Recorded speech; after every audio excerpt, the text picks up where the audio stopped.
Ballot box India, आओ बनाए मजबूत स्थानीय नेतृत्व।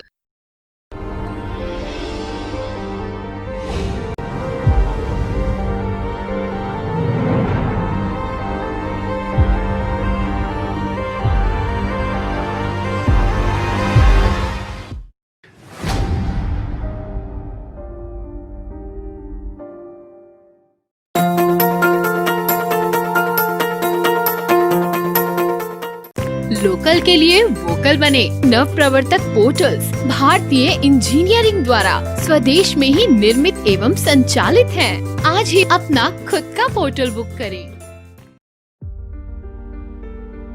बैलेट बॉक्स इंडिया के राजनीतिक नवप्रवर्तक में हमारे साथ हैं वीरेंद्र भास्कर जी। वीरेंद्र जी राजनीति में छात्र जीवन से ही अपनी शुरुआत कर चुके थे और वो वर्ष था 2003 का। इसके बाद उनका लंबा राजनीतिक सफर रहा है और पूर्व में वह 2019 में संपन्न उप विधानसभा चुनाव में डेहरी विधानसभा में अपनी उम्मीदवारी प्रस्तुत कर चुके हैं। फिलहाल राजनीतिक तौर पर बेहद सक्रिय हैं और अपनी उम्मीदवारी इस बार भी शायद वह डेहरी विधानसभा से प्रस्तुत करें। तो आइए विशेष बातचीत हम वीरेंद्र भास्कर जी से ही करते हैं। Virendra ji, ballot box India पर आपका बहुत बहुत स्वागत है। धन्यवाद। नमस्कार सभी आप श्रोताओं को। जी मेरा सबसे पहला प्रश्न वीरेंद्र जी आपसे कि आप अपना जीवन परिचय दें और साथ ही आप अपने संघर्ष की कहानी हमें बताएं। मेरा नाम वीरेंद्र भास्कर हुआ। मैं बेसिकली आपके बिहार के रोहतास जिला से हूँ और मेरी संघर्ष की जहाँ तक बात है, आर्थिक रूप से मुझे ज़्यादा संघर्ष नहीं करना पड़ा, लेकिन दैनिक जीवन में बहुत सारे बाधाओं से मुझे पार करना पड़ा। एक बार छात्र राजनीति में मैं जेल भी गया और वो जेल इसलिए गया कि मैं उस सिस्टम के खिलाफ लड़ा जो कमजोर और दलितों को दबाने का काम करता, जिसका मैंने पुरजोर विरोध किया था। जहाँ तक मेरी पृष्ठभूमि का सवाल है, मैं छात्र राजनीति 2003 से कर रहा हूँ। 2005-06 में मैं मगध यूनिवर्सिटी बोधगया का यूनिवर्सिटी प्रेसिडेंट भी रहा और मैं NSUI का भी नेशनल कमेटी में काम किया, जो कांग्रेस का एक छात्र विंग है। मेरे समय में राजीव शाश्वत अध्यक्ष हुआ करते थे। और जहाँ तक प्रश्न है सक्रिय राजनीति की, पब्लिक राजनीति की, तो 2010 में कांग्रेस के इतिहास में सबसे पहले छात्र राजनीति के रूप में छात्रों को पहली बार टिकट दिया गया था बोधगया सीट से। लेकिन किसी कारणवश मैं चुनाव नहीं लड़ पाया, कुछ बाधाएं आ गई। इसके बाद मैंने और राजनीतिक जीवन में मैंने देखा कि सिद्धांतों के साथ बहुत समझौता करना पड़ रहा है। तब मुझे ये देखते देखते मुझे अपनी कुछ राह पकड़नी पड़ी, क्योंकि सारी बड़ी पार्टियां जो हैं कहीं ना कहीं पूंजीवादी घेरे के दायरे में हैं, इसलिए आम आदमी की आवाज़ दब जाती है। तो जहाँ तक संघर्ष की बात है, मैंने कभी भी अपने सिद्धांतों के साथ समझौता नहीं किया।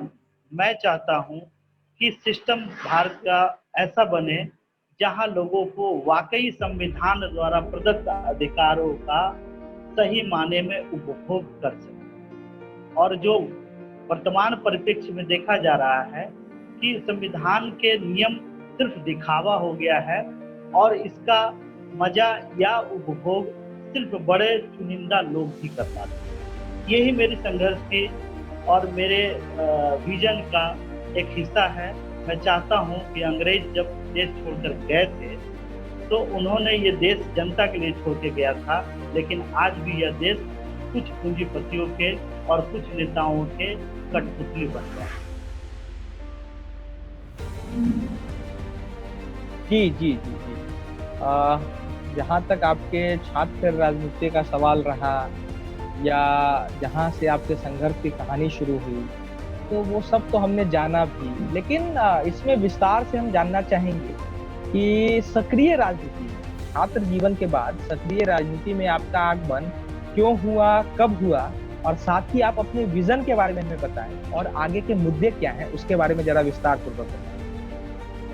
देखिए स्वर्ण साहब जी, मेरे जीवन में काफी उठा-पटक हुआ है और काफी बदलाव भी रहे हैं। मैंने विभिन्न विचारधाराओं के साथ काम किया है और फिलहाल मैं अभी आर्थिक आज़ादी आंदोलन से जुड़ा हुआ हूँ, जो ये बात कहती है कि हमारा जो मौलिक अधिकार है उसके साथ साथ हमारे देश की संपत्ति में भी हमारा एक हिस्सा है। अगर ये देश हमारा है तो यहाँ की संपत्ति भी हमारी है। अब जहाँ तक इस विजन, इस सिद्धांत तक पहुँचने की बात है, एक लंबा सफ़र रहा है 2010 के बाद, जब मैं कांग्रेस पार्टी से उम्मीदवार बना था बोधगया में। इस चुनाव के बाद मुझे ये महसूस हुआ कि कांग्रेस पार्टी हमेशा यहाँ के आरजेडी के साथ गठबंधन करके बिहार के विकास के लिए या जनता के विकास के लिए कुछ नहीं सोचा। तो मुझे महसूस हुआ कि मुझे ये जगह छोड़नी चाहिए, अन्यथा मैं अपनी जमीन कभी भी नहीं पा पाऊंगा, मैं जनता की सेवा नहीं कर पाऊंगा और न ही अपने विचारों को फैला पाऊंगा। तत्पश्चात मैं पार्टी मैंने छोड़ा। जीतन राम मांझी से मैं प्रभावित हुआ। उन्होंने मुझे अपने पार्टी में, हम पार्टी में प्रदेश सचिव बनाया। मैं वहाँ भी काम किया, लेकिन जल्द ही उनका भी विचार परिवर्तन हुआ और वो फिर सांप्रदायिक शक्तियों के साथ अर्थात बीजेपी के साथ उन्होंने गठबंधन कर लिया। तत्पश्चात मुझे उनका भी साथ छोड़ना पड़ा। चूंकि जीतन राम मांझी गरीबों को और समानता की बात करते थे, इसलिए मैंने उनका साथ दिया था, लेकिन उनके बदलते विचारधारा के साथ मुझे भी रास्ता परिवर्तन करना पड़ा। तत्पश्चात मैं पुनः सक्रिय राजनीति से दौड़ते हुए मैं आर्थिक आज़ादी आंदोलन में घुसा, जो वोटर्स पार्टी इंटरनेशनल एक पार्टी है जो ये बात करती है कि इस देश की संपत्ति में हर एक जनता का हिस्सा है और इसके कुल आमदनी में, जिसको जीडीपी ग्रॉस डोमेस्टिक प्रोडक्शन के बाद जो ग्रॉस नेट इनकम होता है, सकल राष्ट्रीय आय अर्थात सारे खर्चों के काट के बाद जो पैसा बचता है उसमें पूरी जनता का हिस्सा है और इस हिस्से में चंद लोग ही उपभोग कर पाते हैं और गरीब को वो हिस्सा नहीं मिल पाता है। और हम जब देखते हैं कि अगर जीडीपी 2019-20 की बात की जाए तो एक व्यक्ति पे प्रति व्यक्ति आय जो है 10,534 रुपया होता है और 10,534 रुपया महीना होता है, तो आप ये समझ सकते हैं कि 1,20,000 रुपये एक व्यक्ति की आमदनी है। लेकिन व्यवहारिक रूप में क्या देखा जाता है? व्यवहारिक रूप में देखा जाता है कि आज लोग 400 रुपया के वृद्धा पेंशन के लिए भी लोग दौड़ लगाते हैं, उनकी जिंदगी पार हो जाती है। अब जहाँ तक सवाल है इसे फैलाने की, इसको मैंने ये सोचा कि कोई भी सशक्त विचारधारा बिना राजनीतिक सहारे के वो धरातल पर नहीं आ पाती है। इसलिए मैंने वोटर्स पार्टी इंटरनेशनल के टिकट पर 2019 के टेहरी विधानसभा के उपचुनाव, उसके साथ साथ लोकसभा का भी चुनाव चल रहा था, उसमें मैंने भागीदारी की, मिशन के बातों को फैलाया। ये उस मोदी के लहर में शायद लोग उस बात को नहीं सुन पाए और मुझे बहुत कम वोटों का ही प्राप्ति हुई लोगों ने, लेकिन जितना भी प्यार दिया वो काफ़ी था मेरे लिए। और आज मैं ये देखता हूँ कि मेरा ये मिशन फैलाने के लिए कोई सशक्त पार्टी की और सशक्त व्यक्ति की ज़रूरत पड़ती है। तो मैं उसी के तहत जन अधिकार पार्टी के सुप्रीमो राजेश रंजन उर्फ पप्पू यादव से जब हमारी बात हुई तो उन्होंने हमारे इस आर्थिक आज़ादी आंदोलन को अप्रिशिएट किया कि और उन्होंने कहा कि आप हमारे इस पार्टी के द्वारा इस मुद्दे को उठा सकते हैं। तत्पश्चात मैं उनके पार्टी को ज्वाइन किया और उन्होंने मुझे सम्मान देते हुए अपने राष्ट्रीय कार्यकारिणी कमेटी में जो 40 सदस्यों की है उसमें मुझे सदस्य बनाया और ये अलाउ किया कि आप अपने मुद्दे तय करके, स्थानीय मुद्दे तय करके हमारे पार्टी के साथ इसे जन अधिकारों को और सशक्त किया जाए। अब जहाँ तक बात है कि इन मुद्दों को लाने की बात है, तो मुझे लगता है कि इसके लिए मुझे चुनाव में उतरना चाहिए ताकि चुनाव के माहौल में इस आर्थिक आज़ादी की भी बात अच्छी तरीके से लोगों तक पहुंचाई जा सके। इसलिए ये संभव हुआ, अगर पार्टी ने चाहा तो मैं इन सब मुद्दों को लेकर जन अधिकार पार्टी के बैनर तले मैं चुनाव भी लड़ सकता हूँ, मेरी उम्मीदवारी यहाँ पेश होगी। लेकिन चूंकि अभी फाइनल कुछ नहीं हो पाया है, इसलिए मैं प्रयासरत हूँ और बाज़िंदगी मैं ये कहता हूँ कि मैं इस आर्थिक आज़ादी के आंदोलन को बरकरार रखूँगा, जारी रखूँगा और यही मेरा मिशन है और मैं इसके लिए अपने आप को समर्पित करूँगा। जहाँ तक आपके विजन, आपके विचार, आपके मुद्दे हमने जाने, अब अगर बातचीत की जाए आपके क्षेत्र से जुड़े हुए समस्याओं की या विशेषताओं की, तो मेरा अगला प्रश्न इसी से केंद्रित था कि आप अपने क्षेत्र के बारे में हमें बताएं कि यहाँ की मुख्य समस्याएं क्या हैं और यहाँ की विशेषताएं क्या क्या हैं। देखिए, हमारा जो क्षेत्र है, अभी जो मैंने टिहरी विधानसभा को चुना है, या ये जो है काराकाट लोकसभा में, और मैं आपको बता दूं कि टिहरी ऑन एक ऐसा प्रखंड है, एक ऐसा विधानसभा है जो पूरे बिहार का सबसे डेवलप विधानसभा में से सबसे ज्यादा सड़कों का जाल टिहरी विधानसभा में, सबसे ज्यादा अगर नहरों का अगर जाल बिछा हुआ है तो टिहरी विधानसभा में, सबसे ज्यादा खनिज संपदा अर्थात बालू और गिट्टी ये सब का भी यहाँ भरपूर संपदाएं मौजूद है। यहाँ किसी आर्थिक समस्या का कोई समस्या नहीं है, समस्या है सिर्फ लूट की। अगर आप देखेंगे बालू घाट को, अगर देखेंगे यहाँ सबसे मुख्य समस्या मुख्य आय का स्रोत, लेकिन सरकार ने क्या किया है कि पूरे इस बालू घाट को एक निजी कंपनी के हवाले कर दिया, जिसके कारण से स्थानीय लोग सिर्फ मजदूर बन के रह गए, जो उचित नहीं है। भारत के सम्मानित नागरिकों को भी उसमें एक हिस्सेदारी मिलनी चाहिए थी और रोजगार के लिए उनकी समान भागीदारी होनी चाहिए, और उनसे जो प्राप्त राजस्व है और फायदा है उसमें भी स्थानीय जनता का भागीदारी होनी चाहिए। जहाँ तक विकास की बात है, लोग विकास को सिर्फ भवन निर्माण, सड़क निर्माण इससे जोड़ देते हैं। ये सब चीजें तो ऑटोमेटिकली होना है, ये सिस्टम का काम है, और इस सिस्टम के लिए हमने ऑलरेडी डीएम, बीडीओ, सीईओ सब बैठा रखे। ये काम नेताओं का नहीं है, नेताओं का काम है कि समाज को एक नई दिशा दी जाए कि हम इस प्रखंड को जो विकसित है इसे और विकसित करने के लिए सोन नदी के किनारे हम एक रिवर व्यू के साथ सड़क निकाली जाए, ताकि ट्रैफिक की समस्या भी खत्म हो जाए और साथ ही साथ एक नया रास्ता मिल सके जो कभी ट्रैफिक जाम से परेशानी ना हो सके। साथ ही साथ बालूघाट के जहाँ तक समस्या है, मैं चाहता हूँ कि इसको इस तरीके से व्यवस्थित की जाए कि स्थानीय लोगों को रोजगार मिले।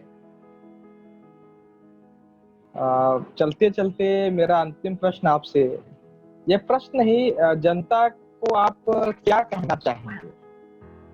देखिए, जनता को मैं ये कहना चाहता हूँ सोनताप जी, मैंने चूंकि विकास का आपने एक मॉडल हमसे पूछा, लेकिन और भी दैनिक समस्याएं हैं, और भी हमारे साथ एक आम जनता के साथ संविधान के साथ खिलवाड़ करके, मजाक करके हमारे साथ बेईमानी लगातार जारी है, लूट खसोट जारी है। उसका एक मैं सीधा उदाहरण देना चाहता हूँ। लॉकडाउन में, कोरोना काल में आपने सभी को काम करने से रोका। किसने रोका? सरकार की नीतियों ने, सरकार की घोषणाओं ने। आज उनके पास स्थिति ये है कि उन्होंने अपना गहना और सारी चीजें, संपत्ति खर्च कर दी। आज उनके पास कुछ नहीं बचा है, कुछ लोगों को छोड़कर। आम जनता के पास आज पैसा नहीं बचा हुआ, और उन्होंने विभिन्न तरह के समूह से, अब आप जानते होंगे माइक्रो फाइनेंस आज पूरे देश में और बिहार में तो खास करके हर एक गांव में 2, 4, 5 हैं, और उसमें ज्यादातर छोटे किसान, मजदूर और रेहड़ी वाले और आप छोटे दुकानदार ही उसमें शामिल हैं। और इस कोरोना काल के बाद सरकार ने खुली छूट दे रखी है कि आप जाइए, उनके साथ बदतमीजी कीजिए और उनसे उनका लोटा थारी भी बिछवा के उनसे पैसे वसूल करने का काम किया जाए। और आपको जानकर ताज्जुब होगा कि आरबीआई मूक दर्शक बन के बैठी हुई है कि ये लोग 2 से 3% तो महीना का चार्ज करते ही हैं और सूद पर सूद भी लेकर पूरे सिस्टम को इन्होंने लूट का धंधा बना के रखा। जन अधिकार पार्टी के द्वारा मेरे द्वारा ये मुद्दा उठाया गया कि जब किसानों का लोन माफ हो सकता है, प्रॉपर्टी डीलर्स का लोन माफ हो सकता है, जब बड़े बड़े उद्योगपतियों का लोन माफ हो सकता है, उन्हें नया लोन मिल सकता है, तो फिर ये गरीब दबे कुचले लोगों का ये 20,000 30,000 का लोन क्यों नहीं आरबीआई अपनी तरफ से माफ करती है और उनको नया लोन देती है? क्या मेरा सवाल है आपके इस चैनल के माध्यम से, क्या ये भारत की जनता नहीं है? क्या इनको सहूलियतें नहीं मिलनी चाहिए? क्या ये टैक्स पेयर नहीं है? ये टैक्स नहीं देते हैं? ये आपके इनके पैसे से आप उद्योगपतियों को लोन नहीं देते हैं? तो इन्हीं के पैसे इन्हीं को दोबारा लोन क्यों नहीं दिया जा सकता है? और जब बड़े लोगों को लोन माफ हो सकता है तो इन छोटे आय वाले लोगों के साथ ऐसी नाइंसाफी ज्यादती क्यों? क्या अंग्रेज भी इतना क्रूर हुआ करते थे जो आज आरबीआई ने माइक्रो फाइनेंस को आगे करके क्रूरता के साथ जनता के साथ व्यवहार कर रही है? मैं ये पूछना चाहता हूं कि 20 लाख करोड़ रुपए का पैकेज आपने किया, 20 लाख करोड़, ये गिनने में भी बहुत बड़ा आंकड़ा हो जाता है। क्या ये मजदूर तबकों को उनको क्या मिला? 5 किलो चावल, 2 किलो दाल, ये है 20 लाख करोड़ का पैकेज का उपहार। उपहार नहीं है, उपहास है, मजाक है भारत की जनता के साथ। और इस पूंजीपति सोच वाली पार्टी कभी भी गरीबों के बारे में नहीं,